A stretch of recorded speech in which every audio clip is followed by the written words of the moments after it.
जारी करा रहे हैं। प्रसाद मुख्य रूप से इनका जन्म 1889, कुछ किताबों में 1890 भी मिलता है, जो आपके बुक में हो लिख दीजिएगा, कोई दिक्कत नहीं होता। 1889 में इनका सोनी शाह परिवार में हुआ था और बड़े भाई का देहांत हो जाने के बाद थोड़ा सा विचलित हुए थे और इन्होंने घर पर ही हिंदी, संस्कृत और कुछ अन्य भाषाओं का जो है अध्ययन किया था।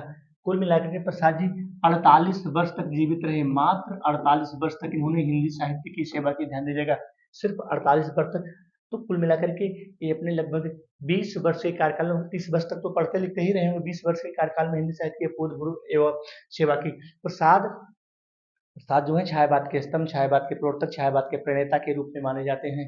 छायावाद, जो हमारा छायावाद शुरू होता है 1920 के आसपास हमारा छायावाद शुरू होता है और इस प्रकार से जो हमारे छायावाद के स्तंभ के रूप में, प्रणेता के रूप में, प्रवर्तक के रूप में, जन्मदाता के रूप में प्रसाद माने जाते हैं। पंत प्रसाद निराला, महादेव वर्मा हमारे क्या है, छायावाद के स्तंभ हैं। इनकी जो प्रमुख रचनाएं हैं प्रसाद जी की, जो इनकी एक रचना है दोस्तों, इनकी एक रचना चित्रधार है। चित्रधार रचना इन्होंने लिखा है ब्रज भाषा में, नोट करिएगा, बहुत इंपॉर्टेंट पॉइंट आपके लिए बता। चित्रधार, जो चित्रधार रचना है ये ब्रज भाषा में है। किस भाषा में है? ब्रज भाषा में है। नोट करना, ये किस भाषा में है? ब्रज भाषा में है। चित्रधार रचना ये ब्रज भाषा में है, ठीक है।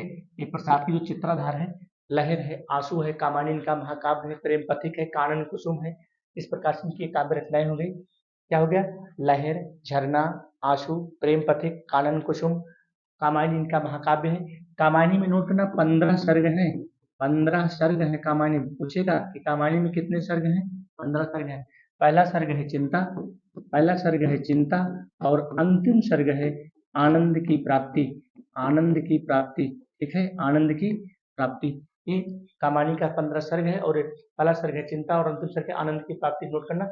और जो चित्रधार है यह ब्रज भाषा में रचित है।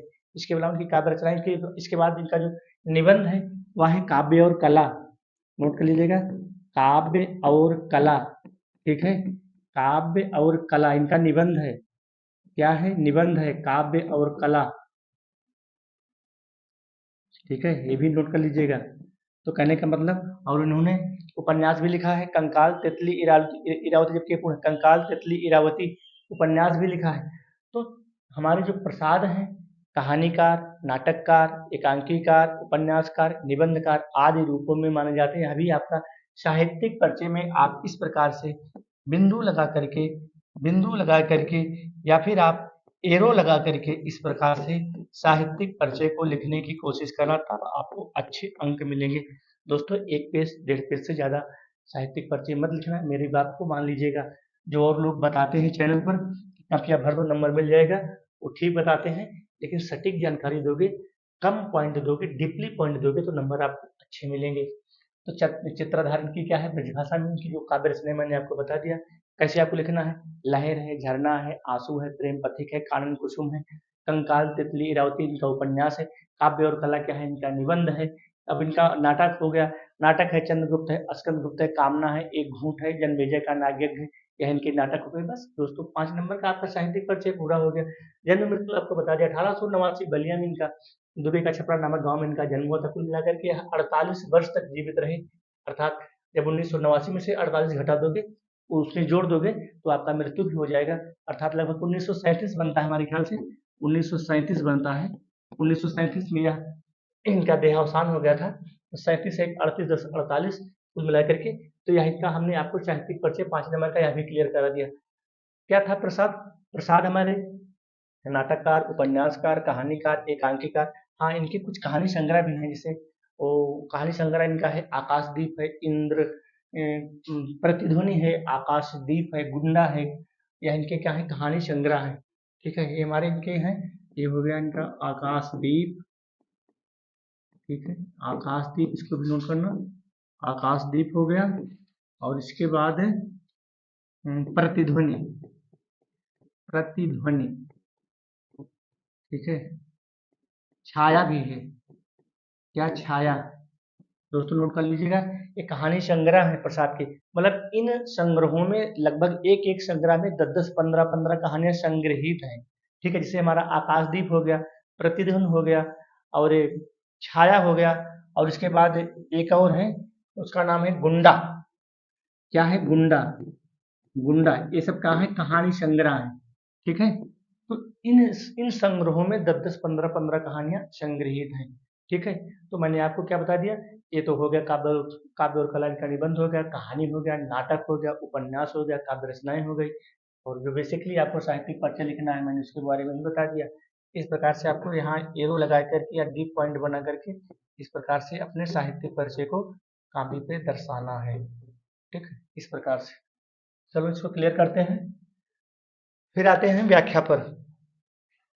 नोट कर लीजिएगा, अगर शॉर्ट स्केल लेना हो तो शॉर्ट स्केल ले लीजिए, शॉर्ट स्केल लेना है तो शॉर्ट स्केल ले लीजिए, या तो फिर नोट कर लीजिएगा। ठीक है, एक बार मैं ये साहित्यिक परिचय आपको रिकॉल करा देता हूँ। जो इनकी काव्य रचनाएं हैं, लहर, झरना, आंसू, प्रेम पथिक, कानन कुसुम, यह इनकी क्या है, काव्य रचनाएं हैं। नाटक हो गए चंद्रगुप्त, स्कंदगुप्त, कामना, एक घूंट, जन्मेजय का नाट्यज्ञ, यह इनके क्या हो गए, नाटक हो गए। उपन्यास क्या है, कंकाल, तितली, इरावती, यह इनका उपन्यास हो गया। निबंध हो गया, काव्य और कला, इनका निबंध हो गया। चित्राधार इन्होंने ब्रज भाषा में लिखा है, अभी एक डीप पॉइंट यहाँ दे सकते हो, चित्राधार को इन्होंने ब्रज भाषा में लिखा है। किसने,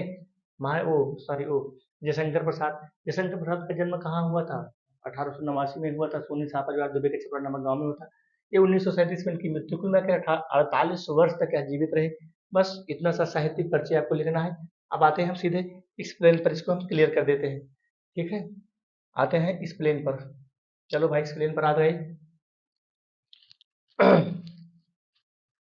दोस्तों, पढ़ना है तो वीडियो पे बने रहिएगा, हमें लाइक सब्सक्राइब की बिल्कुल आवश्यकता नहीं है। क्या है, बीती विभावरी, विभावरी माने होता है रात्रि। अंबर पनघट, पानी भरने का स्थान, अंबर रूपी पनघट, अंबर माने आकाश होता है, पनघट माने होता है पानी भरने का स्थान।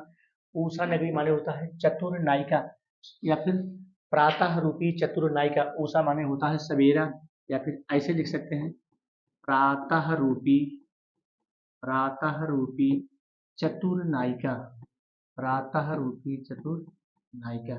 इतना बड़ा इसका हुआ शब्दार्थ। उषा नगरी माने प्रातः रूपी चतुर नायिका। ताराघट माने होता है नक्षत्र रूपी घड़ा, नक्षत्र रूपी घड़ा, ये है नक्षत्र, नक्षत्र रूपी घड़ा। शब्द के अर्थ को जब तक नहीं नोट करोगे तब तक व्याख्या करने में असमर्थ रहोगे, ध्यान रखना। विभावरी माने होता है रात्रि, विभावरी माने होता है रात्रि। शब्द के अर्थ को पहले लिख लीजिए। अंबर माने होता है पनघट माने होता है पानी भरने का स्थान। अंबर माने होता है आकाश, अंबर माने होता है आकाश। ठीक है, ताराघट माने होता है, ताराघट माने होता है नक्षत्र रूपी घड़ा। ठीक है, और क्या है, किसलय, किसलय माने होता है नवीन पत्ता, किसलय, किसलय माने होता है नवीन पत्ता, नवीन पत्ता। ठीक है, एक किसलय हो गया, नवीन पत्ता। अंचल माने होता है आंचल, पृथ्वी का आंचल। लतिका माने होता है कली, रस गागरी, रस रूपी गागरी। अल्को माने होता है बाल, नोट कर लीजिएगा, तब पढ़ा देंगे आपको, शुरू करेंगे। अल्को माने होता है बाल। ठीक है, अल्को माने होता है बाल। अमंद माने होता है प्रेम रूपी मदिरा, अमंद, अमंद माने होता है प्रेम रूपी मदिरा, प्रेम रूपी मदिरा। ठीक है, इसको नोट करिएगा। और मलेज माने होता है मलय पर्वत से आने वाली सुगंध। चलो यहाँ से ऐसे डाट करते हैं, मलय पर्वत से, मलय पर्वत से, मलय पर्वत से आने वाली, आने वाली सुगंध, आने वाली सुगंध। ठीक है, नोट करिएगा। बिहाग माने होता है, बिहाग, बी क्या है, उपसर्ग है, बी क्या है, एक उपसर्ग है, बी, बी क्या है, उपसर्ग है, नोट करिएगा। बिहाग माने होता है रात्रि के चौथे पहर का समय, रात्रि के, रात्रि के, चलो ऐसे लिख देते हैं शब्दों में, रात्रि के चौथे पहर का समय, या फिर इसको हम लिख सकते हैं आलस्य से युक्त, आलस्य से युक्त, क्योंकि रात्रि के का जो चौथा पहर होता है लोगों को उसमें उठने में तकलीफ होती है, वही है रात्रि के चौथे पहर का समय। आली माने होता है सखी, आली माने होता है सखी। दोस्तों मैंने शब्द के अर्थ को लिख दिया, अब इसके बाद एक्सप्लेन करेंगे, नोट करिएगा। एक बार रिकॉल करा देते हैं। विभावरी माने रात्रि, अंबर पनघट माने होता है आकाश रूपी घड़ा या फिर पानी भरने का स्थान, आकाश रूपी घड़ा, आकाश पनघट माने पानी भरने का स्थान, अंबर माने आकाश, आकाश रूपी पनघट, आकाश रूपी पनघट। तारा घट माने होता है नक्षत्र रूपी घड़ा या नक्षत्र रूपी घड़ा। उषा नगरी माने होता है प्रातः रूपी चतुर नायिका, प्रातः रूपी चतुर नायिका। किसलय माने होता है नवीन पत्ता। शब्द के अर्थ को नोट करिएगा तब व्याख्या आसानी से कर लोगे। अलको माने होता है बाल या फिर जिसको हम चोटी भी कह सकते हैं, ठीक है, जो महिलाएं चोटी बांधती हैं चोटी भी कह सकते हैं, ठीक है, अलको माने बाल। अमंद माने होता है प्रेम रूपी मदिरा। मलय, मलय पर्वत, मलेज माने होता है मलय पर्वत से आने वाली खुशबू, मलय पर्वत से आने वाली सुगंध। और आली माने होता है सखी, और बिहाग माने होता है रात्रि के चौथे पहर का समय। तो दोस्तों इस प्रकार से यह तो हुआ शब्दार्थ। अब हम करते हैं व्याख्या, इसको आप नोट कर लीजिएगा, नहीं नोट किए हुए शॉर्ट कर लीजिए, इसको हम थोड़ा सा क्लियर करेंगे, इसके बाद फिर पढ़ाना शुरू करेंगे एक्सप्लेन। दोस्तों इसको हम क्लियर कर रहे हैं और इसके बाद हम फिर पढ़ाना शुरू करेंगे, ठीक है। चलो भाई आ जाते हैं। बीती विभावरी जागरी ऐ सखी, एक सखी दूसरी सखी से कहती है, क्या कहती है कि ऐ सखी, ऐ सखी, ऐ सखी, बीती विभावरी जागरी अंबर पनघट पे डुबो रही। दोस्तों क्या है, बीती विभावरी जागरी, बीती विभावरी जागरी। एक सखी दूसरी सखी से कहती है कि ए सखी रात्रि व्यतीत हो गई है या फिर रात्रि व्यतीत होने वाली है, अब तेरा जागना उचित है। एक सखी दूसरी सखी से कहती है कि आई सखी, आली माने सखी ना, यहाँ मिला था ये सखी, यही है सखी, सखी को यहाँ से लिया है, ध्यान दीजिएगा दोस्तों, सखी को यहाँ से लिया है। आई सखी शब्दार्थ या दोस्तों व्याख्या कभी इधर से चलती है, कभी इधर से चलती है, कभी उधर से, कभी इधर से, कभी नीचे से, व्याख्या का कोई स्थान नहीं होता है। तो एक सखी दूसरी सखी से कहती है, क्या कहती है कि आई सखी रात्रि व्यतीत होने वाली है, अब तेरा जागना उचित है। अर्थात रात्रि के 4:30-5 बजे के बीच पुरुष और महिलाएं जो उठ जाते हैं, जो ब्रह्म मुहूर्त में उठते हैं, उन्हें निश्चित ही ज्ञान का, बुद्धि का प्रकाश मिलता है दोस्तों। इसीलिए सुबह उठना चाहिए, शाम को जल्दी सोना चाहिए, 10 से 11 के बीच में सो जाना चाहिए और 5 से 6 घंटे की नींद आवश्यक होती है। तो जब आप शाम को जल्दी से सोओगे तभी तो आप 4-4:30 बजे, 5 बजे उठ पाओगे, नहीं तो उठ नहीं पाओगे। तो एक सखी दूसरी सखी से कहती है कि आई सखी रात्रि व्यतीत होने वाली है, अब तेरा जागना उचित है। क्यों? क्योंकि अंबर रूपी पनघट में, अंबर रूपी पनघट में प्रातः रूपी चतुर नायिका अपने नक्षत्र रूपी घड़े को डुबो रही है। ध्यान दीजिएगा, तारा घट माने होता है नक्षत्र रूपी घड़ा, उषा नगरी माने होता है प्रातः रूपी चतुर नायिका। रात्रि व्यतीत हो चुकी है, कहती एक सखी कहती है, यहाँ से सखी यहाँ से लिया है, एक सखी दूसरी सखी से कहती है कि आई सखी रात्रि व्यतीत होने वाली है, अब तेरा जागना उचित है। क्यों तेरा जागना उचित है? क्योंकि अंबर रूपी पनघट में उषा रूपी चतुर नायिका अपने नक्षत्र रूपी घड़े को डुबो रही है। दोस्तों हमें उम्मीद होगी कि इस तीन लाइन की व्याख्या आपके समझ में आ गई होगी। खगकुल, कुल कुल, ध्यान दीजिएगा, खगकुल माने होता है पक्षियों का समूह, नोट करना, पक्षियों का समूह, पक्षियों का समूह। कुलकुल माने होता है कलरव, कुलकुल माने होता है कलरव। अब यहाँ पर अलंकार देखिए दोस्तों, देखने में तो अनुप्रास लग रहा है, का वर्ण यहाँ है, का वर्ण यहाँ है, का वर्ण यहाँ है, देखने में तो अनुप्रास लग रहा है, लेकिन है यहाँ पर यमक अलंकार। बोलो कैसे यमक अलंकार है? यमक अलंकार ऐसे है कि शब्द एक है, अर्थ अलग अलग हो रहे हैं। खगकुल माने होता है पक्षियों का समूह, कुलकुल माने होता है कलरव। तो इस लाइन में यमक अलंकार है, डीपली देखने में यमक अलंकार है, डीपली देखने में यमक अलंकार है, ऊपर से देखने में अनुप्रास अलंकार है। खग कुल कुलशा बोल रहा, अर्थात जो पक्षियों का समूह है वह कलरव कर रहा है। तो आई सखी अब जागो, तेरा जागना उचित है। क्यों तेरा जागना उचित है? क्योंकि आकाश रूपी पनघट में प्रातः रूपी चतुर नायिका अपने नक्षत्र रूपी घड़े को डुबो रही है और खगकुल जो पक्षियों का समूह है वह कलरव कर रहा था, बोल रहा है, ऐ सखी उठो जागो।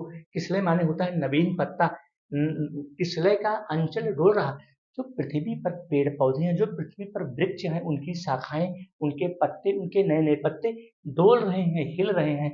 ऐ सखी जाग, अब तेरा जागना उचित है, किसलय का अंचल डोल रहा। लो यह लतिका भी भर लाई, लो यह लतिका अर्थात उसके माने जो लताएं हैं, जो लताएं हैं वह बिल्कुल क्या भराई है, रस रूपी घगरी, रस घागरी।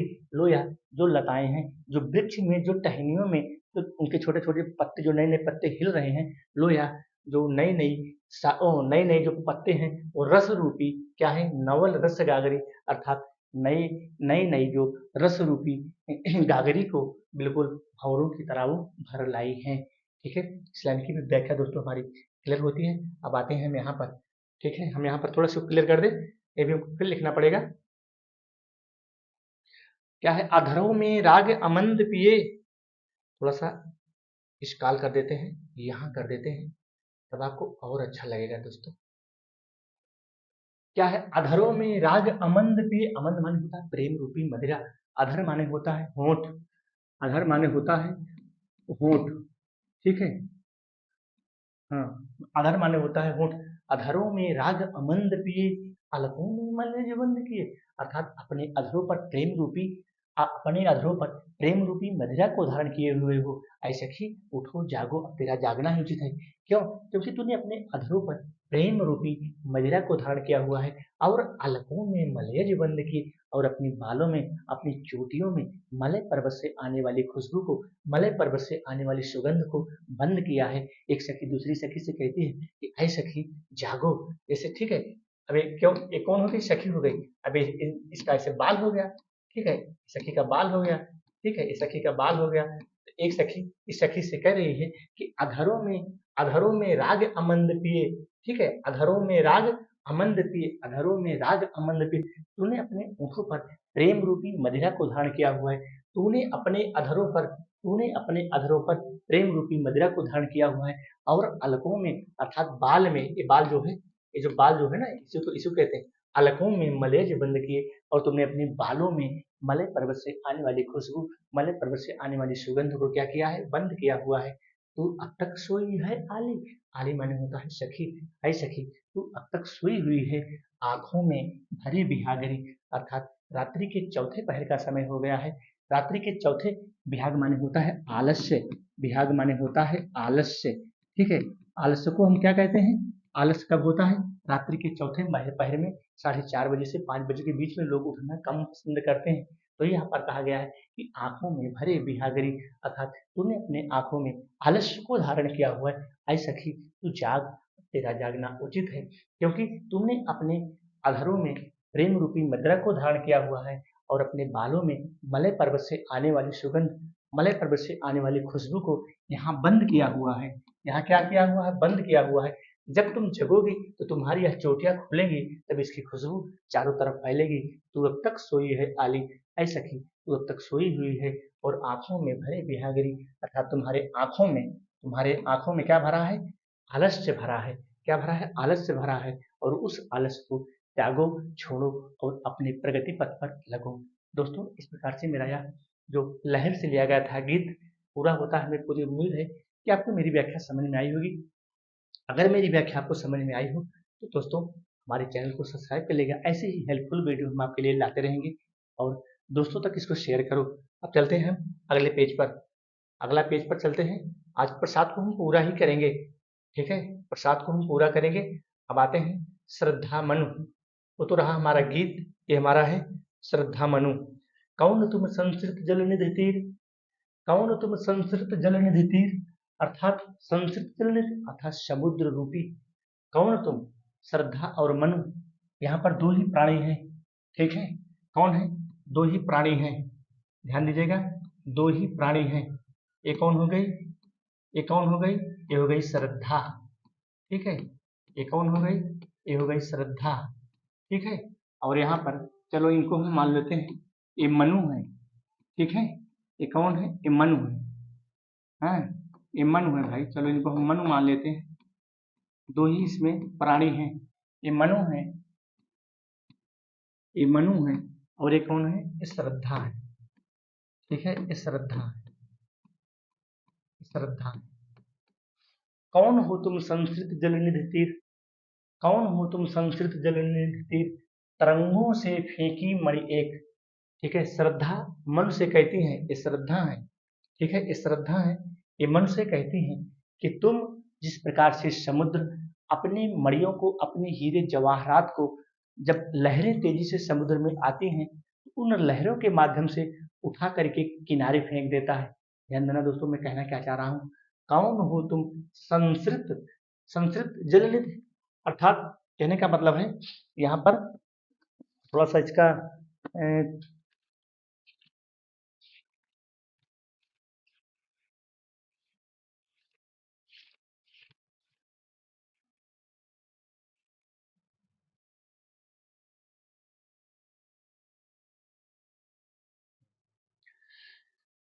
कौन हो तुम संस्कृत जलनिधि, इसका मतलब होता है दोस्तों, इसका मतलब होता है भवसागर। ठीक है, थोड़ा सा शब्दार्थ हमको मिस हो रहा था, इसका शब्दार्थ हमको मिस हो रहा था। संस्कृत जलनिधि, निधि माने होता है खजाना, जल का खजाना, तो ही क्या हो गया, भवसागर हो गया। कौन हो तुम संस्कृत जलनिधि तीर, अर्थात इस भवसागर में तुम रत्न की भांति, मणियों की भांति फेंके हुए कौन हो। श्रद्धा मनु से प्रश्न करती हैं, क्योंकि जो मनु है वो बिल्कुल समुद्र के किनारे पर है, समुद्र की लहरें आ रही हैं जा रही हैं, समुद्र की लहरें आ रही हैं जा रही हैं। कौन हो तुम संस्कृत जलनिधि तीर, श्रद्धा मनु से कहती हैं कि तुम इस सुनसान स्थान पर, इस भवसागर, इस भवसागर में, इस भवसागर के किनारे सुनसान स्थान पर तुम कौन हो, और तरंगों से फेंकी मणि एक, और उस समुद्र की तरंगों से फेंकी गई मणि के भांति तुम कौन हो। ये श्रद्धा दोस्तों, ये श्रद्धा है, ये मनु से प्रश्न करती हैं। मनु कहाँ है, समुद्र के किनारे पर बिल्कुल एकांत और निर्जन स्थान पर बैठे हुए हैं।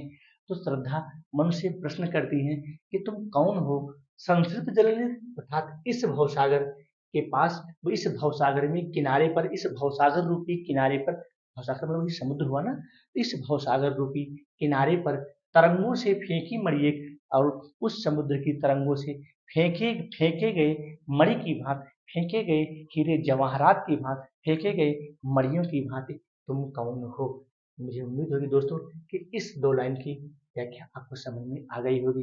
कर रहे निर्जन का चुपचाप, प्रभा की धारा से अभिषेक। ठीक है, क्या कर रहे हैं, कर रहे निर्जन का कर रहे निर्जन का, कर रहे निर्जन का चुपचाप, अभिषेक माने होता है, ठीक है दोस्तों, अभिषेक माने होता है, अभिषेक का मतलब होता है सुशोभित करना, अभिषेक का मतलब होता है सुशोभित करना।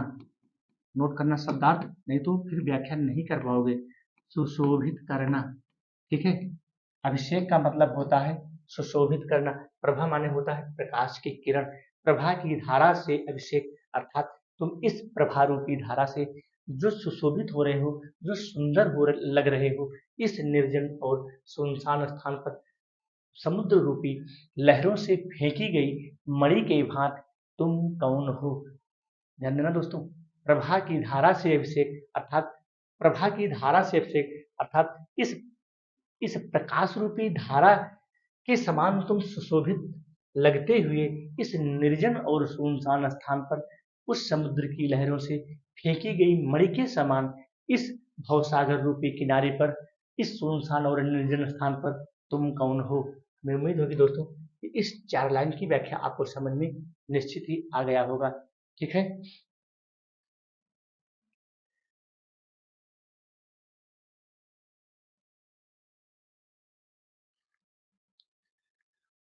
अगला है मधुर विश्रांत और एकांत, जगत का सुलझा हुआ रहस्य। रहस्य माने होता है डीपली पॉइंट है। जब कबीरदास को पढ़ोगे तो वहाँ रहस्यवाद होता है। जैसे इस कलम के अंदर एक स्याही चल रही है, इसका मतलब है इसका कुछ रहस्य है।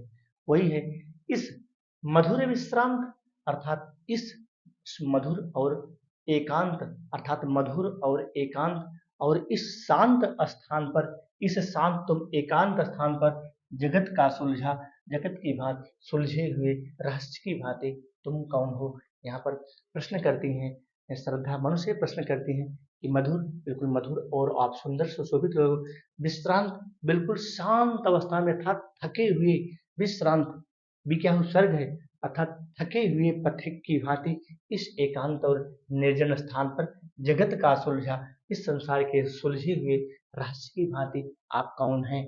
एक करुणामय सुंदर मौन, तब एक करुणामय सुंदर मौन, और इस करुणामयी और सुंदर और मौन आप करुणामयी करुणामयी रूप की भांति सुंदर मौन की भांति आप कौन हैं? और चंचल मन का आलस्य, और इस चंचल रूपी मन के आलस्य की भांति आप कौन हैं? इस चंचलता में भी आप अपने अंदर आलस्य को समाहित किए हुए हैं, आप कौन हैं? ठीक है दोस्तों, चलते हैं अगले पेज पर।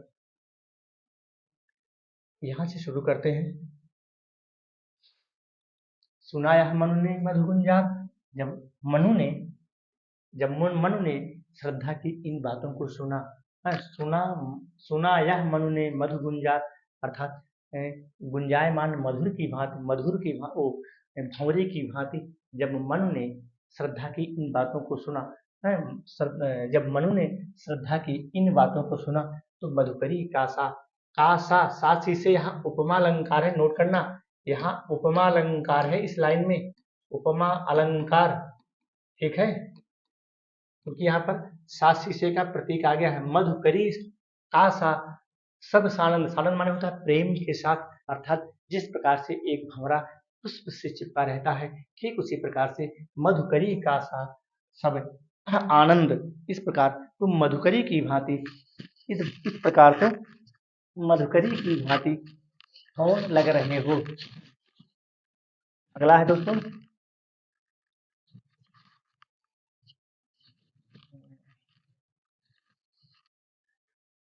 किए मुख नीचा कमल समान, और कमल के समान सुंदर, कमल के समान मुख नीचे किए हुए प्रथम कवि का जो सुंदर छंद, जिस प्रकार से कोई प्रथम कवि छंद लिखता है तो पहले परमात्मा ईश्वर की आराधना करता है, नमस्ते शारदे देवी सरस्वती वसुतम विद्याधरेश्वर विद्यापदा, उसी प्रकार से किए मुख नीचा कमल के समान आप इस सुंदर मुख के नीचे हुए, जैसे कोई सुंदर कवि अपना प्रथम छंद लिखता है, ठीक उसी प्रकार से अपना सुंदर सा मुख नीचे किए हुए आप कौन हैं। तो फिर होता क्या है, एक झटका सा लगा सहर्ष, फिर श्रद्धा को, मन को एक झटका लगता है, ठीक है, मन को एक झटका सा लगता है, एक झटका सा लगा सहर्ष, अर्थात जब इतनी सारी बातें श्रद्धा कहती हैं मन के समक्ष तो मन को एक झटका सा लगता है, और फिर निखरने लगे लुटे से कौन, अर्थात उनके अंदर फिर निखार आना शुरू हो जाता है।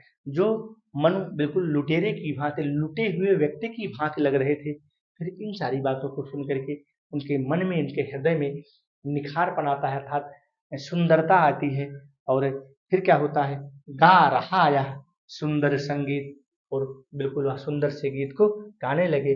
फिर कुतूहल रह न सका फिर मौन, कुतूहल का मतलब होता है जिज्ञासा, कुतूहल का मतलब होता है जिज्ञासा, फिर उनकी जो जिज्ञासा है, जिज्ञासा, ठीक है, कुतूहल का मतलब होता है जिज्ञासा, जिज्ञासा का मतलब है जानने की इच्छा, जिज्ञासा का मतलब होता है जानने की इच्छा, फिर उनका जो कुतूहल है वह बिल्कुल मौन नहीं रह सका, और उसको जानने की इच्छा व्यक्त करने लगे कौन, मनु।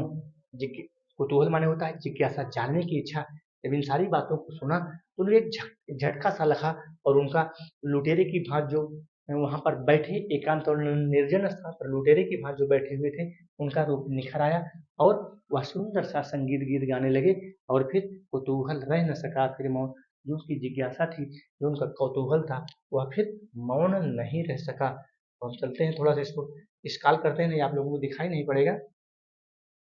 यहाँ आते हैं, कुतूहल रह न सका फिर मौन, जो उनकी जिज्ञासा थी वह मौन नहीं रह सकी। फिर उसके बाद क्या होता, और देखा वह सुंदर दृश्य, जब उन्होंने उस सुंदर दृश्य को देखा, मनु ने जब उनके सुंदर दृश्य को देखा तो नयन का इंद्रजाल अभिराम,